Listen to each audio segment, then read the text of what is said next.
Hello friends, hi नमस्कार। Welcome to my YouTube channel let's do and learn. Guys, आप सभी का मैं रूपाली अपने यूट्यूब चैनल पर बहुत बहुत स्वागत करती हूं। और आज यहाँ पर जो मैं टॉपिक लेकर आई हूं वो है परिसंचरण तंत्र से संबंधित जो महत्वपूर्ण क्वेश्चंस हैं प्रीवियस ईयर आए हुए एग्ज़ाम में।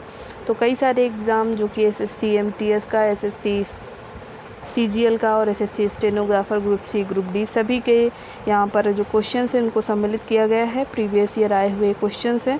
तो आप सबसे रिक्वेस्ट है कि प्लीज़ वीडियो को अंत तक ज़रूर देखिएगा। और जिनका एसएससी सीजीएल का पेपर है उन सभी के लिए ये टॉपिक भी इम्पॉर्टेंट है। साथ ही साथ आप सभी के लिए जो वनडे एग्ज़ाम दे रहे हैं उनके लिए भी वीडियो इम्पॉर्टेंट है। तो आप सभी से स्टार्टिंग में ही मैं रिक्वेस्ट कर रही हूँ कि प्लीज़ आप सब चैनल को ज़रूर सब्सक्राइब कर लें और वीडियो को ज़्यादा से ज़्यादा लोगों तक शेयर करें। आइए चलते हैं, क्वेश्चन को यहाँ पर सॉल्व करने का प्रयास करेंगे। और आप सभी से एक और रिक्वेस्ट है कि आप सब यहाँ पर क्वेश्चन को पढ़ने के बाद आप एक अलग यहाँ पर लिख कर रखें कि आपके कितने क्वेश्चन सही हो रहे हैं। तो इससे आपको एक अंदाज़ा लग जाएगा कि आपकी तैयारी कैसी चल रही है। और अभी तो एसएससी सीजीएल के एग्ज़ाम चल रहे हैं, तो उन सभी लोगों को हमारी तरफ से बहुत बहुत शुभकामनाएँ। All the best. Now the question number 1 says that, पहला क्वेश्चन कहता है स्टार फिश की परिसंचरण तंत्र यानी जो सर्कुलेटरी सिस्टम है स्टार फिश में, उसको क्या कहा जाता है। ये क्वेश्चन पूछ रहा है और इसके लिए यहाँ पर 4 ऑप्शंस हैं। पहला ऑप्शन क्या कह रहा है, तो ये कह रहा है जठरवाही तंत्र, दूसरा है जलवाही तंत्र, तीसरा है हिमलवाही और लास्ट है नाल तंत्र। तो इसको हम क्या बोलेंगे, तो यहाँ पर जो सही उत्तर हो जाएगा वो हो जाएगा हिमल तंत्र, यानी कि इसको हम क्या बोलेंगे, तो ये हो जाएगा option number C. Starfish में अगर परिसंचरण की बात करें तो यह 3 स्थान पर होता है। पहला है पेरीविसरल सीलोम, पेरीविसरल सीलोम, दूसरा है वाटर वैस्कुलर सिस्टम यानी जलवाही तंत्र, और थर्ड है हीमल तंत्र यानी हीमल सिस्टम। इस प्रकार यहाँ पर जो इसका जो राइट आंसर हो जाएगा इस क्वेश्चन का वो हो जाएगा ऑप्शन नंबर सी। यहाँ पर राइट आंसर दिया था एसएससी के एग्ज़ाम में, तो यहाँ पर सी राइट आंसर ही मानकर चलेंगे। अगले क्वेश्चन की ओर मूव करेंगे। अगला क्वेश्चन है पुरानी और नष्ट प्राय लाल रक्त कणिकाएँ यानी जो ओल्ड हो गई हैं, नष्ट प्राय, तो वो जो आरबीसीज हैं वो कहाँ नष्ट होती हैं। नष्ट होने की जो जगह है वो बतानी है आपको। पहला ऑप्शन है प्लीहा, दूसरा ऑप्शन है यकृत, तीसरा ऑप्शन है अमाशय और चौथा ऑप्शन है अस्थि मज्जा। तो ये कहाँ पर नष्ट होती हैं ये आपको बताना है। और यहाँ जो सही उत्तर हो जाएगा वो हो जाएगा प्लीहा, जिसे इंग्लिश में हम स्प्लीन बोलते हैं। तो ये प्लीहा में नष्ट होती है जो पुरानी आरबीसीज हैं। आइए चलते हैं अगले क्वेश्चन की ओर। और अगला जो क्वेश्चन है वो क्या है, तो अगला क्वेश्चन कहता है सबसे बड़ा श्वेत रुधिराणु है। तो जो सबसे बड़ा श्वेत रुधिराणु है वो क्या है, ऑप्शन की ओर चलेंगे। पहला है लिम्फोसाइट, दूसरा है मोनोसाइट, तीसरा है थ्रोम्बोसाइट और चौथा है एरिथ्रोसाइट। तो यहाँ पर ये जो सही उत्तर होगा इस क्वेश्चन का तो वो हो जाएगा ऑप्शन नंबर 2 यानी मोनोसाइट। अब मोनोसाइट की बात करें तो मोनोसाइट सबसे बड़ा क्या है, तो ये वाइट ब्लड सेल है और इसका व्यास कितना होता है, तो ये 20 म्यूएम यानी 20 कितना, तो ये हो जाएगा 20 म्यूएम होता है। यहाँ 20 म्यूएम तक ये इसका साइज़ हो सकता है। आगे चलेंगे अगले क्वेश्चन की ओर। अगला क्वेश्चन है यहाँ पर रोग प्रतिकारकों को उत्पन्न करने वाला सेल कौन सा है। तो रोग प्रतिकारक को उत्पन्न करने वाला जो सेल है वो कौन सा सेल होगा। ऑप्शन आपके दिए गए हैं red blood cell, neutrophil, third option lymphocyte और 4 है प्लेटलेट्स। तो अभी आप सभी जानते हैं कि रोग को नष्ट करने के लिए जो रोगों से लड़ता है सेल वो कौन सा सेल है, तो यहाँ पर हो जाएगा ऑप्शन नंबर सी हो जाएगा यानी कि लिम्फोसाइट हो जाएगा, जिसे हम वाइट ब्लड सेल भी बोलते हैं। लिम्फोसाइट, लिम्फोसाइट इसको बोलेंगे CYTS। लिम्फोसाइट्स जो होती हैं वो क्या करती हैं, तो ये रोग प्रतिकारकों से यहाँ पर लड़ने का कार्य करती हैं। अगला जो प्रश्न है वो क्या कहता है, एड्स के विषाणु किस प्रकार यहाँ पर किसे नष्ट कर देते हैं। क्वेश्चन है एड्स के विषाणु किसे नष्ट कर देते हैं? तो इनमें से क्या नष्ट कर देते हैं एड्स? न्यूट्रोफिल पहला ऑप्शन है, दूसरा है बेसोफिल, तीसरा है लिम्फोसाइट और चौथा है मोनोसाइट। तो यहाँ पर क्या नष्ट कर देंगी जो एड्स की सेल्स होंगी? तो यहाँ पर सही उत्तर हो जाएगा ऑप्शन नंबर 3 जो कि लिम्फोसाइट है। लिम्फोसाइट को ये नष्ट कर देती हैं। इसका क्या मतलब है? जो वाइट ब्लड सेल्स हैं, जो रोग से लड़ने वाली सेल्स हैं, उन सेल्स को ही ये क्या कर देती है? तो नष्ट कर देती हैं, जिसकी वजह से क्या हो जाता है कि रोगों से लड़ने की जो क्षमता है, कैपेसिटी है, वो बॉडी में नहीं रह जाती है और धीरे धीरे व्यक्ति मरने के करीब पहुंचता रहता है। अगला क्वेश्चन है किस प्रक्रिया द्वारा श्वसन के दौरान गैस से रुधिर में प्रवेश करती है फिर उसे छोड़ती है? किस प्रक्रिया के दौरान, यहाँ पर हो जाएगा गैसें, ये से गलत हो गया, गैसें किस प्रक्रिया के दौरान गैसें रुधिर में प्रवेश करती हैं और फिर उसे छोड़ती हैं? तो यहाँ पर पहला ऑप्शन है सक्रिय परिवहन, दूसरा ऑप्शन है विसरण, तीसरा है विसरण और सक्रिय परिवहन और लास्ट है परासरण। तो यहाँ पर जो सही उत्तर हो जाएगा इस प्रश्न के लिए ऑप्शन नंबर यहाँ पर 2 सही हो जाएगा जो कि है विसरण। विसरण के प्रक्रिया के दौरान क्या होता है कि यहाँ गैसें ब्लड में प्रवेश करेंगी और फिर उसे छोड़ती हैं। अगले क्वेश्चन की ओर मूव करेंगे। अगला क्वेश्चन है प्राकृतिक कोलाइड कौन सा है, यानी जो नेचुरल कोलाइड है वो क्या है? तो पहला है इच्छू शर्करा, दूसरा है रक्त सोडियम, तीसरा है क्लोराइड और चौथा है यूरिया। तो यहाँ पर जो राइट आंसर हो जाएगा वो हो जाएगा, यहाँ पर रक्त सोडियम नहीं होगा बल्कि ये सोडियम क्लोराइड यहाँ पर ऑप्शन होगा, सोडियम क्लोराइड। ऑप्शन नंबर 3 जो है वो क्या है, इसको आप सही कर लें, यहाँ सोडियम क्लोराइड है। सेकंड ऑप्शन यहाँ पर जो प्राकृतिक कोलाइड की बात करें तो रक्त क्या है, एक कोलाइडल सोल्यूशन है। तो ये आपका ऑप्शन नंबर 2 सही हो जाएगा। तो संपूर्ण रक्त की बात करें प्लाज्मा, एल्बुमिन और साथ ही साथ ये क्या है, नेचुरल कोलाइड के उदाहरण हैं। आगे चलेंगे अगले क्वेश्चन की ओर। अगला क्वेश्चन है रक्त में हीमोग्लोबिन एक समित्र प्रोटीन है जिसमें भरपूर मात्रा में पाया जाता है। तो रक्त में हीमोग्लोबिन एक समित्र प्रोटीन है जिसमें क्या पाया जाता है? पहला ऑप्शन है लौह, दूसरा है रजत, तीसरा है तांबा और चौथा है स्वर्ण। तो इन सभी में से आप जानते हैं हीमोग्लोबिन किस चीज़ से बनता है, यानी इसमें सबसे ज़्यादा मात्रा किसकी होती है? तो वो होती है लौह की, लौह यानी कि आयरन, Fe आयरन की बात करें, लौह की बात करें तो यहाँ पर हीमोग्लोबिन रुधिर की जो लाल रक्त कणिकाएँ होती हैं, RBCs होती हैं, उनमें पाया जाने वाला ये प्रोटीन है हीमोग्लोबिन। और इसमें सबसे ज़्यादा क्या होता है, जिसमें लोहा सबसे ज़्यादा पाया जाता है और यह क्या है, तो टेट्रामर प्रोटीन है जिसमें 4 श्रृंखलाएँ होती हैं, 2 अल्फ़ा और 2 बीटा श्रृंखलाएँ होती हैं। तो ये चीज़ें हो गई। आइए अगले क्वेश्चन की ओर मूव करेंगे। अगला क्वेश्चन है रक्त धारा में ऑक्सीजन ले जाने वाला प्रोटीन होता है, जो ब्लड ट्रांसपोर्टेशन हो रहा है उसमें ऑक्सीजन को ले जाने वाला जो प्रोटीन है उसका नाम बताना है। पहला है कोलेजन, दूसरा है इंसुलिन, तीसरा है हीमोग्लोबिन और चौथा ऑप्शन कह रहा है एल्बुमिन। तो यहाँ पर जो सही उत्तर हो जाएगा रक्त की धारा जो ले जाने वाला, तो वो हो जाएगा हीमोग्लोबिन। यानी हीमोग्लोबिन क्या है, तो ये रक्त की जो रक्त धारा है उसमें ऑक्सीजन ले जाता है जिससे हमारा क्या बन जाता है, ऑक्सी हीमोग्लोबिन। ये इसके साथ रिएक्शन करके ऑक्सीजन के साथ ऑक्सी हीमोग्लोबिन बनाता है और यही पूरी बॉडी में इसका ट्रांसपोर्टेशन हो जाता है। अगले क्वेश्चन की ओर मूव करेंगे। अगला क्वेश्चन है हीमोग्लोबिन की अधिकतम बंधुता होती है किसके लिए होती है, यानी हीमोग्लोबिन सबसे ज़्यादा किसके साथ बाइंडिंग करता है ये आपको बताना है। और ऑप्शंस हैं आपके ऑक्सीजन के लिए फर्स्ट ऑप्शन, सेकंड है कार्बन डाइऑक्साइड के लिए, थर्ड है कार्बन मोनोऑक्साइड के लिए और लास्ट कहता है नाइट्रोजन के लिए। तो यहाँ पर जो सही उत्तर हो जाएगा वो हो जाएगा कार्बन मोनोऑक्साइड के लिए। यानी हीमोग्लोबिन जो सबसे ज़्यादा बॉन्डिंग कर सकता है वो किसके साथ, तो वो कार्बन मोनोऑक्साइड के साथ कर सकता है।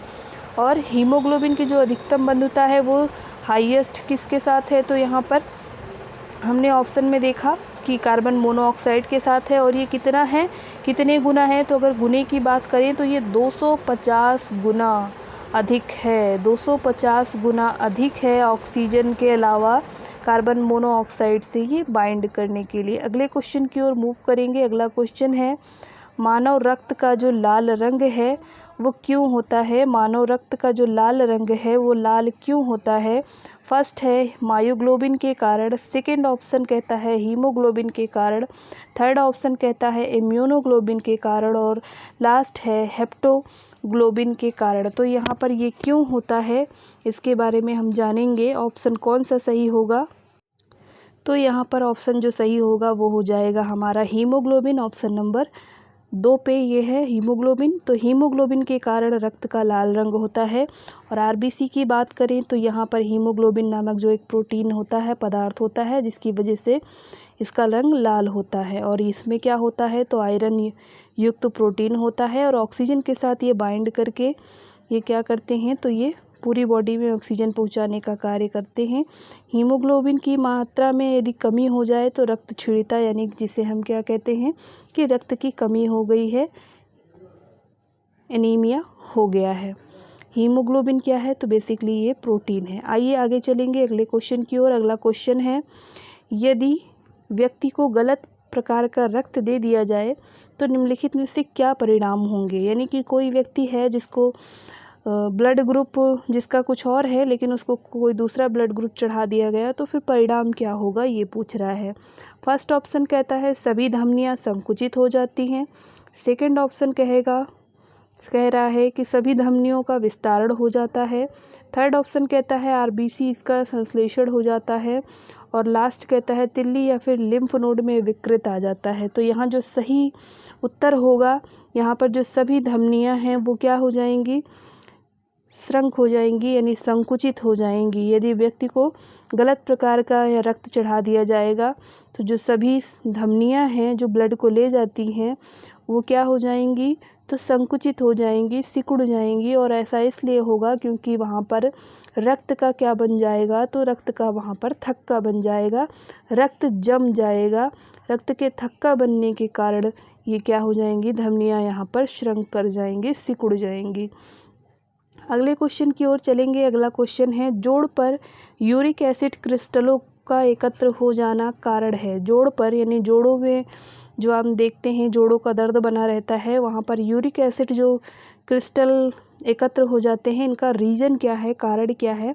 पहला ऑप्शन है गठिया का, यानी कि अगर ये एसिड जमा हो गया है तो इससे कौन सा रोग होगा ये आपको बताना है। गठिया हो जाएगा, अस्थि सुस्थिरता कहेंगे, अस्थि मृदुलता कहेंगे या रिकेट्स कहेंगे। तो इस क्वेश्चन का जो राइट आंसर हो जाएगा वो गठियाबाई हो जाएगा।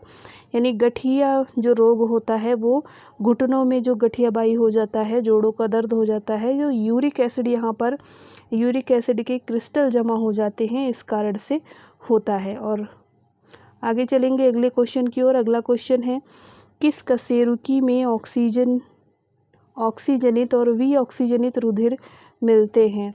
किस कशेरुकी में ऐसा होता है? पहला ऑप्शन है मत्स्य, दूसरा है उभयचर, तीसरा है पक्षी और लास्ट वन कहता है स्तनपायी। तो यहाँ पर राइट आंसर जो हो जाएगा वो है उभयचर। उभयचर यानी एम्फीबियंस। तो एम्फीबियंस की बात करें तो उभयचर और इसके अलावा कुछ सरीसृप भी ऐसे हैं जिनमें क्या होता है, द्विपरिसंचरण तंत्र होता है, लेकिन हृदय हमेशा दो भागों में विभक्त नहीं होता, जिसके कारण ऑक्सीजनेटेड जो ब्लड होगा वो डीऑक्सीजनेटेड ब्लड से मिल जाता है। इसलिए यहाँ पर ऐसा चीज़ें हो रही हैं, यानी यहाँ पर वॉल्व नहीं बने हुए हैं जिसके कारण ऐसा हो रहा है। और उभयचर की बात करें तो इसमें 3 चैम्बर्ड हार्ट होता है। कितने चैम्बर का? तो 3 चैम्बर का हार्ट होता है। अगले क्वेश्चन की ओर चलेंगे। मस्तिष्क में कितने निलय होते हैं?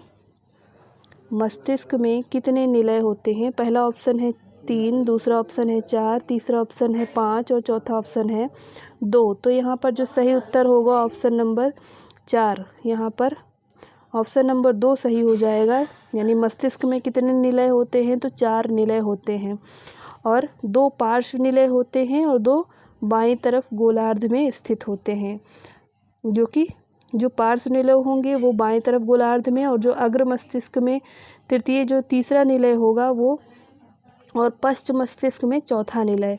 तो यानी ये चारों निलय अलग अलग हैं।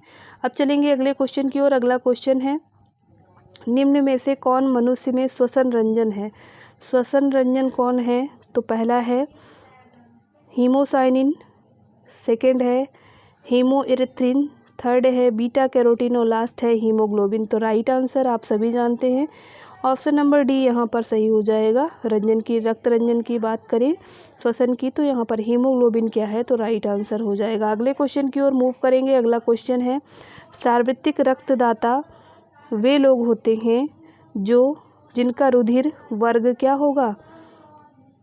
पहला ऑप्शन है ए, दूसरा है बी, तीसरा ओ, चौथा है ए बी। तो यहाँ पर राइट आंसर जो हो जाएगा ऑप्शन नंबर सी, यानी ओ क्या है, तो सर्वदाता है, सभी को ये ब्लड दे सकता है। और नेक्स्ट क्वेश्चन की ओर चलेंगे। अगला क्वेश्चन है, यदि माता पिता में से एक का रुधिर वर्ग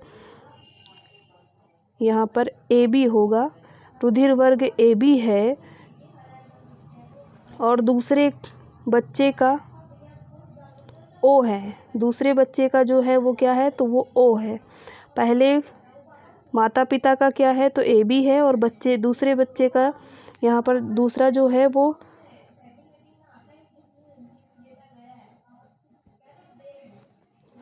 यदि माता पिता में से एक का रुधिर वर्ग ए बी है और दूसरे का, यानी माता पिता का ही है, और यहाँ पर बच्चे किस तरह के होंगे, किस वर्ग के होंगे, ये बताना है।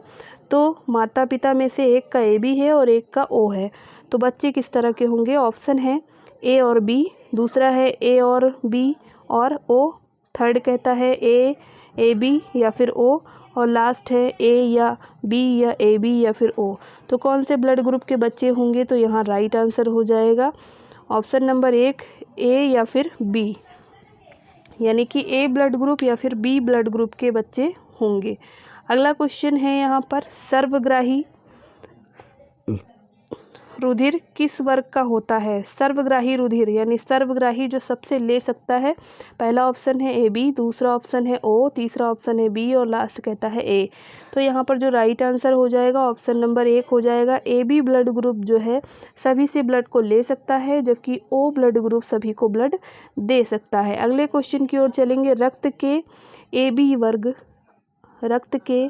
ए बी वर्ग वाले व्यक्ति ऐसे व्यक्ति होते हैं जो रक्तदान कर सकते हैं जिसके रक्त का वर्ग क्या हो? तो ए बी वाले किसको ब्लड दे सकेंगे? ए को, बी को, ए बी को या फिर ओ को? तो इन चार ऑप्शंस में से जो राइट आंसर हो जाएगा वो हो जाएगा ए बी वाले, सिर्फ ए बी वाले को ही दे सकते हैं ब्लड। तो ये आप यहाँ पर नोट कर ले। अगला क्वेश्चन है यहाँ पर, मानव का सामान्य रक्त दाब कितना होता है? मानव का जो सामान्य रक्त दाब है वो कितना होता है? तो यहाँ पर बताया गया है 80/120 mm, दूसरा है 90/140 mm पारा, 120/160 mm पारा और 85 से लेकर 150 mm पारा। तो आप सभी जानते हैं ऑप्शन नंबर एक सही होगा। 80/120 होना चाहिए, यानी सिस्टोल की बात करें तो 80, डायस्टोल की बात करें तो 120। ये आपका ऑप्शन नंबर एक सही हो जाएगा। यानी जब निलय अपने अंकुचन द्वारा धमनियों में रुधिर को पंप करता है तो यहाँ पर जो दबाव है इसकी धमनियों की दीवार पर पड़ता है और जिसकी वजह से इसको हम रुधिर दाब कहते हैं। इसे सबसे पहले एस हेल्स ने घोड़ों में मापा था, यानी सबसे पहले इसका मापन किस में किया गया? तो घोड़ों में किया गया। और मानव का जो सामान्य रक्तदाब है वो 80/120 mm पारा होता है, और जिसमें से 80 mm पारा जो है वो डायस्टोल का है। मैंने उल्टा बता दिया था, 80 जो mm पारा है वो डायस्टोल का होगा, और जबकि सिस्टोल का कितना होगा? तो वो हो जाएगा, सिस्टोलिक मूवमेंट कितना हो जाएगा? तो वो हो जाएगा 120 mm। और इसको कैसे नापते हैं? तो इसको स्फिग्मोमैनोमीटर से मापा जाता है इस रक्तदाब को, मानव रक्तदाब को। तो कभी कभी मीटर भी पूछ लेता है। स्फिग्मोमैनोमीटर, ध्यान से इसको सुनिएगा, स्फिग्मोमैनोमीटर नेक्स्ट क्वेश्चन है, रक्तदाब का नियंत्रण कौन करता है? रक्तदाब का नियंत्रण कौन करता है? रक्तदाब का नियंत्रण, पहला ऑप्शन है एड्रीनल ग्लैंड, दूसरा है थायराइड ग्लैंड, तीसरा थाइमस ग्लैंड और चौथा है कार्पस लुटियम। तो यहाँ पर जो सही आंसर हो जाएगा वो हो जाएगा एड्रीनल ग्लैंड। तो इसको कौन करेगा? तो यहाँ पर एड्रीनल ग्लैंड इसको करेगा।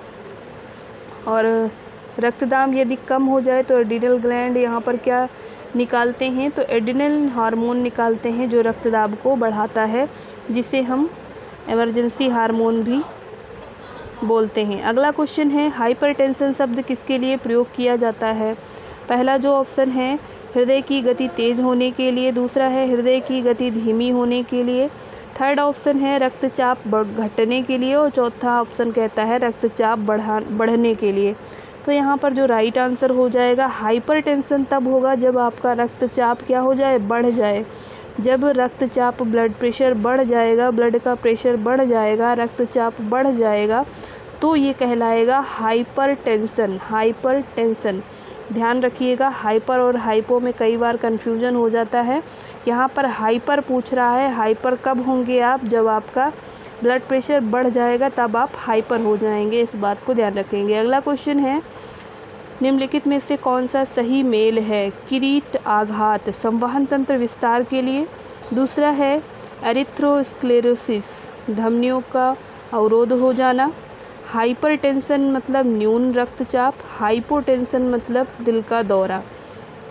यहाँ जो सही उत्तर होगा इस प्रश्न के लिए, और आपसे पूछा है सही मेल कौन सा है, तो आप जानते हैं हाइपरटेंशन का मतलब हुआ जब आपका ब्लड प्रेशर बढ़ जाएगा।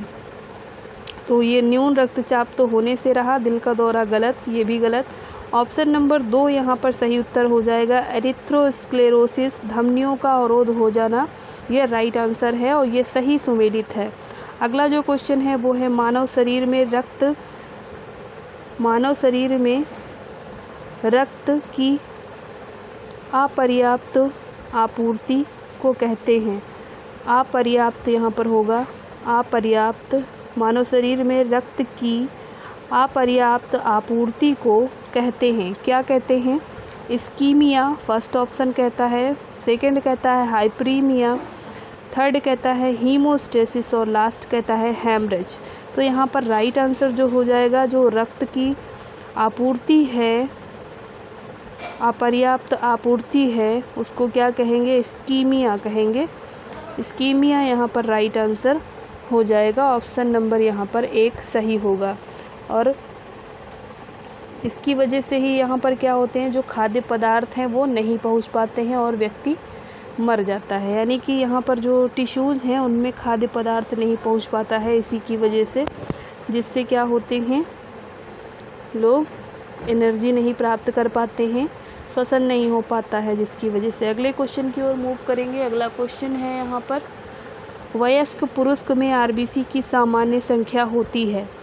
वयस्क पुरुष में आरबीसी की जो सामान्य संख्या होती है वो क्या होती है, ये आपको बताना है। पहला ऑप्शन है कितनी होती है ये बताना है। पहला ऑप्शन है 5.5 मिलियन, सेकेंड ऑप्शन है 5 मिलियन, थर्ड ऑप्शन है 4.5 मिलियन और लास्ट ऑप्शन है 4 मिलियन। तो यहाँ पर जो राइट आंसर हो जाएगा, वयस्क पुरुष में जो आरबीसी की संख्या है वो कितनी है, तो वो है यहाँ पर 5 मिलियन यानी 5 मिलियन। ऑप्शन नंबर 2 यहाँ पर सही उत्तर होगा।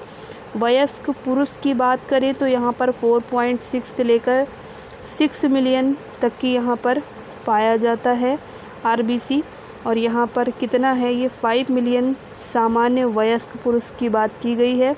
और वयस्क महिला की बात की जाए तो 4.2 से लेकर 5 तक यहाँ पर आरबीसी की संख्या मिलती है। वयस्क पुरुष में आरबीसी की संख्या हमेशा याद रखिएगा 5 मिलियन लगभग अराउंड होती है। अगले क्वेश्चन की ओर चलेंगे। अगला क्वेश्चन है यहाँ पर, रक्त में प्रतिस्कंदक पदार्थ होता है। रक्त में प्रतिस्कंदक पदार्थ होता है, कौन सा होता है वो बताना है। पहला ऑप्शन है फाइब्रिनोजन, दूसरा ऑप्शन है हिपैरिन, तीसरा है थ्रोम्बिन और चौथा ऑप्शन है ग्लोबिन। तो इनमें कौन सा होता है ये आपको बताना है। तो यहाँ पर राइट आंसर जो हो जाएगा वो हो जाएगा हिपैरिन। हिपैरिन क्या करता है, यहाँ पर एक और मात्रा लगेगी हिपैरिन पर। आई की मात्रा लगेगी हिपैरिन। तो रक्त में जो प्रतिस्पंदक का कार्य करता है वो हिपैरिन करता है। प्रतिस्पंदक रुधिर में हिपैरिन नामक जो प्रतिस्पंदक पदार्थ होता है वो तरल व सॉल दशा में रहता है।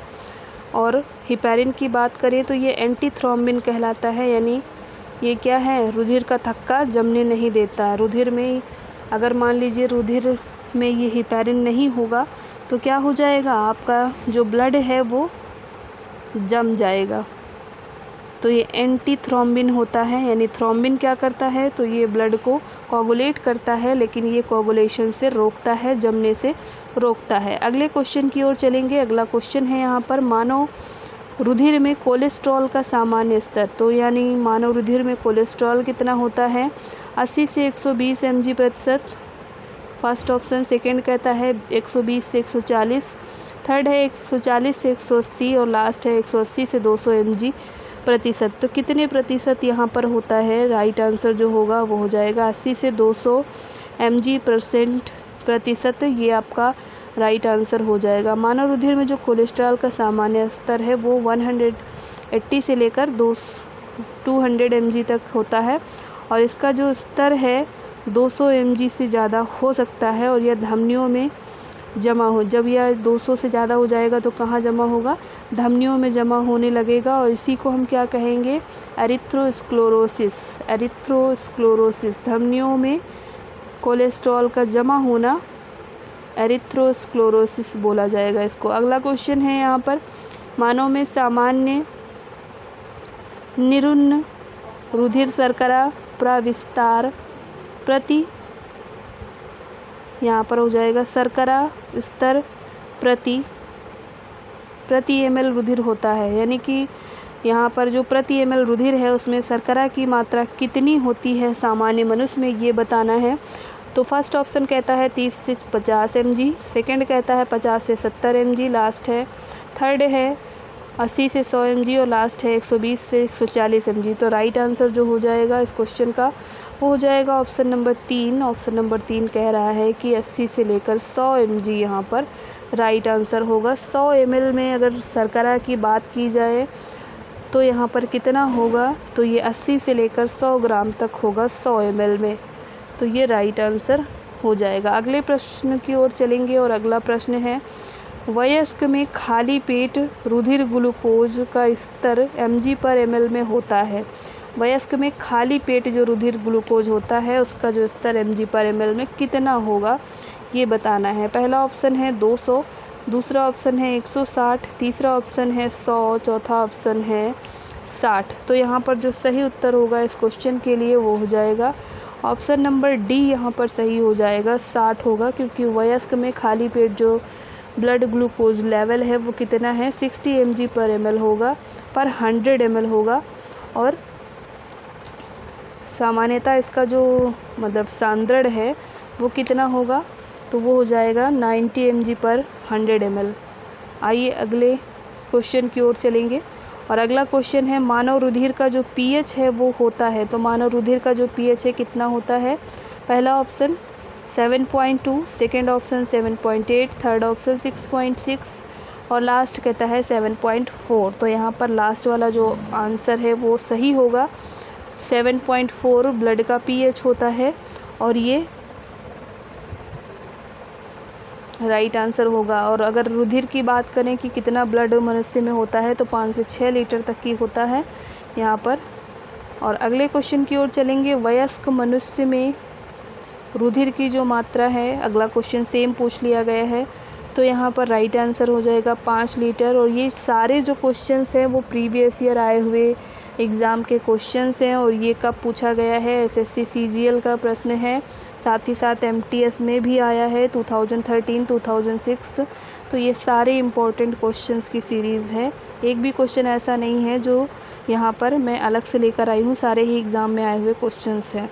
अगले क्वेश्चन की ओर चलेंगे। अगला क्वेश्चन है, मानव में कुल रक्त आयतन में प्लाज्मा का जो परसेंट है वो कितना है। तो जो कुल रक्त आयतन है रक्त का, उसमें प्लाज्मा कितना परसेंट है, पहला ऑप्शन है 45, दूसरा है 50, तीसरा है 55, चौथा है 60। तो यहाँ पर जो राइट आंसर हो जाएगा ऑप्शन नंबर 3 यानी 55 % क्या होता है, तो ये प्लाज्मा 55% होता है। अगला जो क्वेश्चन है, कणिकाओं के बिना रक्त के तरल अंश को कहते हैं। रक्त के जो तरल अंश है उसको क्या कहेंगे यदि उसमें कणिका ना हो, यानी ब्लड सेल्स ना हो? तो पहला ऑप्शन है ऊतक, दूसरा है तरल प्लाज्मा, थर्ड है सीरम और चौथा है लसिका। यहाँ जो राइट आंसर होगा वो हो जाएगा तरल प्लाज्मा बोलेंगे, लिक्विड प्लाज्मा। प्लाज्मा कितना हो जाएगा यहाँ पर, तो तरल प्लाज्मा हो जाएगा। अगला क्वेश्चन है यहाँ पर, आरक्तता किसकी कमी के कारण होता है? आरक्तता किसकी कमी के कारण होता है? फर्स्ट ऑप्शन कहता है राइबोफ्लोविन,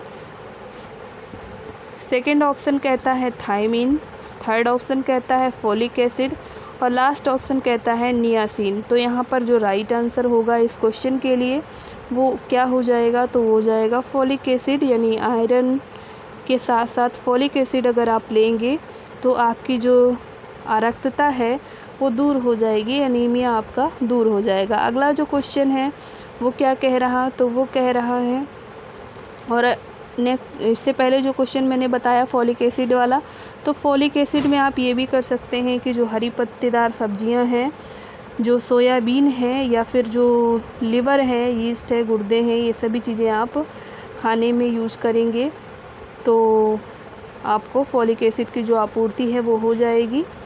और अगले क्वेश्चन की ओर मूव करेंगे। अब अगला क्वेश्चन यहाँ पर कह रहा है, रक्तस्राव को रोकने के लिए आमतौर पर किस एल्यूमिनियम लवण का प्रयोग किया जाता है? यहाँ पर होगा एल्यूमिनियम, तो कौन से एल्यूमिनियम सॉल्ट का प्रयोग करते हैं? पहला ऑप्शन है एल्यूमिनियम नाइट्रेट, सेकंड ऑप्शन कहता है एल्यूमिनियम सल्फेट, थर्ड ऑप्शन कहता है एल्यूमिनियम क्लोराइड और लास्ट ऑप्शन है पोटास एलम। तो यहाँ पर राइट आंसर जो हो जाएगा वो क्या होगा?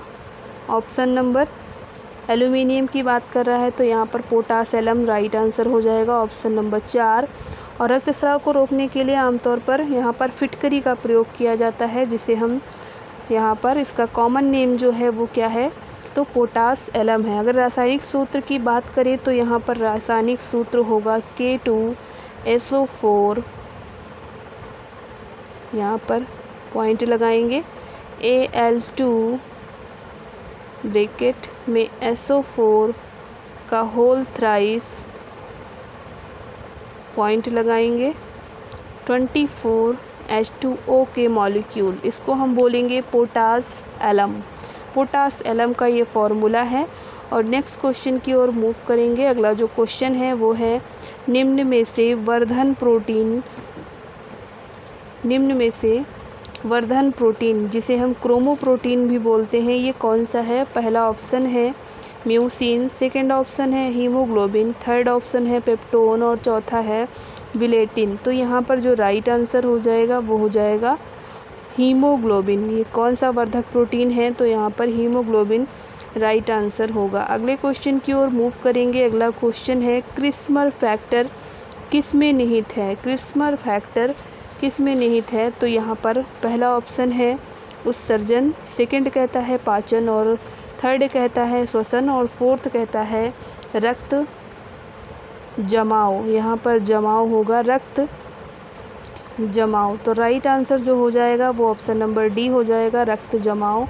ऑप्शन नंबर डी यहाँ पर सही उत्तर होगा। जो क्रिस्मर फैक्टर है वो रक्त जमाव से संबंधित है और इसे हम इसे हम 9th फैक्टर भी बोलते हैं, या फिर इसे एंटी हीमोफिलिक फैक्टर बी भी कहा जाता है। एंटी हीमोफिलिक फैक्टर बी भी इसको कहते हैं। और अगले क्वेश्चन की ओर चलेंगे। अगला क्वेश्चन है, रुधिर लसिका इनमें देखी जाती है। रुधिर लसिका किस में देखी जाती है? पहला ऑप्शन है इकाइनोडर्म, दूसरा है स्कैरिस, तीसरा है एनेलिड और चौथा है आर्थ्रोपोडा। तो राइट आंसर जो हो जाएगा इस क्वेश्चन के लिए वो हो जाएगा ऑप्शन नंबर 4, आर्थ्रोपोडा। जो रुधिर लसिका है वो किस में पाया जाता है? जिसे हम हीमोलिम्फ बोलते हैं। हीमोलिम्फ किस में पाया जाता है? तो ये आर्थ्रोपोडा में पाया जाता है। अगले क्वेश्चन की ओर चलेंगे और अगला क्वेश्चन कहता है, मानव की लाल रुधिर कणिकाओं की आयु निम्नलिखित में से कितनी होती है? यानी आरबीसीज़ की बात करें तो उनकी जो लाइफ है वो कितनी होती है ये बताना है। आरबीसीज़ की लाइफ, पहला ऑप्शन है अनिश्चित, दूसरा है 120, थर्ड है 180 और लास्ट ऑप्शन है जब तक व्यक्ति जीवित रहता है। गाइस, आप सभी से रिक्वेस्ट है कि जिन्होंने अभी तक हमारे यूट्यूब चैनल को सब्सक्राइब नहीं किया, आप सब प्लीज़ चैनल को सब्सक्राइब करें और वीडियो को ज़्यादा से ज़्यादा लोगों तक शेयर करें। आइए राइट आंसर जानते हैं। तो राइट आंसर इसका जो होगा 120 दिन। हो सकता है आप में से कई लोग इस क्वेश्चन का आंसर जानते हों। 120 डेज़ मैक्सिमम आरबीसीज़ की लाइफ होती है। अगले क्वेश्चन की ओर चलेंगे। अगला क्वेश्चन है आरबीसीज़ का औसत जीवन कितना होता है लगभग? तो 100 से 120 दिन, 100 से 200 दिन, 160 से 180 दिन या फिर 150 से 200 दिन। तो यहाँ पर जो राइट आंसर होगा आरबीसीज़ का वो हो जाएगा 100 से लेकर 120 दिन, यानी ऑप्शन नंबर 1 यहाँ पर सही हो जाएगा। अगले प्रश्न की ओर चलेंगे, जो आज के इस सीरीज़ का अंतिम प्रश्न है और ये कह रहा है कि केंचुए के प्रस्तरीय रुधिर वाहिका में रक्त का प्रवाह किस ओर होता है? किस ओर होता है? यहाँ पर रक्त का प्रवाह किस ओर होता है ये आपको बताना है। और फर्स्ट ऑप्शन कहता है अधोमुखी, सेकंड ऑप्शन कहता है पश्चगामी, थर्ड ऑप्शन कहता है अग्रगामी और लास्ट ऑप्शन है पार्श्वगामी। तो यहाँ पर केंचुए का जो प्रस्तरीय रुधिर वाहिका है वो रक्त में किस ओर प्रवाहित होता है? तो ये हो जाएगा अग्रगामी, यानी आगे की ओर। ये हो जाएगा ऑप्शन नंबर 3 यहाँ पर सही उत्तर हो जाएगा।